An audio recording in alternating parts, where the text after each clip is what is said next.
صدر مجلس بیرسٹر اویسی نے ایران کے سپریم لیڈر آیت اللہ علی خامنئی کے قتل پر شدید رد عمل کا اظہار کیا ہے۔ اویسی نے الزام عائد کیا کہ امریکہ کے صدر ڈونلڈ ٹرمپ اور اسرائیلی وزیر اعظم بنیامین نیتن یاہو نے رمضان کے مقدس مہینے میں ایران پر مشترکہ حملہ کیا۔ انہوں نے اس کارروائی کو غیر اخلاقی اور غیر قانونی قرار دیا ہے اور کہا ہے کہ اس حملے میں 200 سے زائد افراد ہلاک ہوئے ہیں۔ اویسی نے کہا کہ اگر جنیوا معاہدے پر عمل کیا جاتا تو یہ صورتحال پیدا نہ ہوتی۔ انہوں نے شیعہ برادری سے تعزیت کا اظہار کرتے ہوئے جنگ کے فوری خاتمے کا مطالبہ کیا اور امید ظاہر کی کہ مرکزی حکومت بھی اس واقعے کی مذمت کرے گی اور خطے میں امن کے قیام کے لیے مؤثر کردار ادا کرے گی۔ سب سے پہلی بات تو یہ ہے کہ ٹرمپ نے اور بنیامین نیتن یاہو نے رمضان کے مبارک مہینے میں جہاں پر پوری دنیا کے مسلمان رمضان میں روزہ رکھتے ہیں، عبادت کرتے ہیں راتوں میں، ایسے مبارک مہینے میں انہوں نے مل کر ایران پر حملہ کیا ہے اور یہ بھی نہیں سمجھا کہ مبارک مہینہ رمضان کا ہے، مگر خیر وہ تو انسانیت کو نہیں ماننے والے ہیں بنیامین نیتن یاہو، اور جو حملہ ہوا ایران کے اوپر ہم اس کی مذمت کرتے ہیں، اور خاص طور سے جب جنیوا میں بات چیت کے ذریعے سے ایک بریک تھرو ہوا تھا اور ہو سکتا تھا کہ اگر وہ بات چیت کو مان لیتے تو جتنے نیوکلیئر سٹاک پائلز تھے ایران کے پاس وہ شاید استعمال نہیں ہوتے، مگر اب انہوں نے مل کر ایران پر حملہ کیا جس کی وجہ سے 200 سے زیادہ لوگوں کی موت ہوئی ہے، اور لڑکیوں کے اسکول میں 108 جو بچیاں اسکول میں پڑھتے ہیں ان کی موت ہو گئی۔ آیت اللہ خامنئی کی موت ہوئی ہے اور میں اس کو امورل اور ان لافل ایکٹ مانتا ہوں آیت اللہ خامنئی کی موت کو، اور میری طرف سے، ہماری پارٹی کی طرف سے نہ صرف ان کے شیعہ ورلڈ کو بلکہ پورے لوگوں کو جو ان کو اپنا رہبر مانتے تھے، شیعہ قوم ان کو اپنا رہبر مانتی تھی، اور ہم یہ مطالبہ کرتے ہیں کہ یہ جنگ ختم ہونی چاہیے اور بھارت سرکار کو اس میں اپنا رول نبھانے کی ضرورت ہے، اور ہم امید کرتے ہیں کہ موجودہ بی جے پی کی سرکار آیت اللہ خامنئی کی موت کو کنڈیم کرے گی، اس جنگ کو رکانے کی پوری کوشش کرے گی، کیونکہ یاد رکھیے کہ 10 ملین کے قریب بھارت کے ناگرک گلف کنٹریز میں کام کرتے ہیں، اور ابھی اطلاع آئی کہ عمان کے پورٹ پر شاید ہمارے ایک انڈین ورکر کی زخمی بھی ہوئے ہیں۔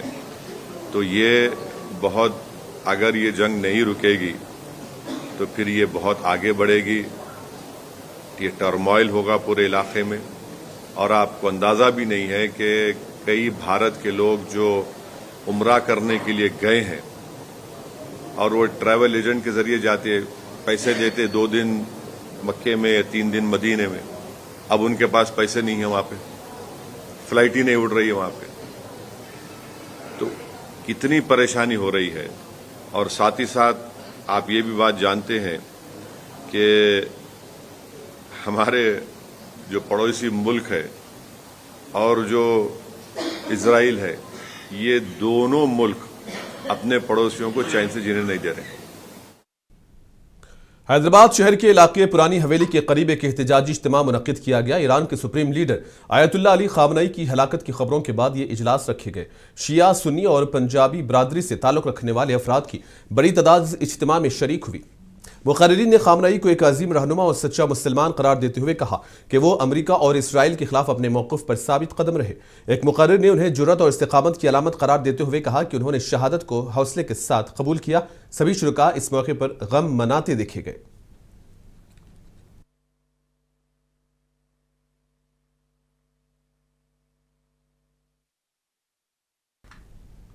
حیدرآباد کے پرانے شہر کے مختلف علاقوں میں تہران میں ایران کے سپریم لیڈر علی خامنئی کو نشانہ بنائے جانے کی خبروں کے بعد احتجاجی مظاہرے کیے گئے ہیں۔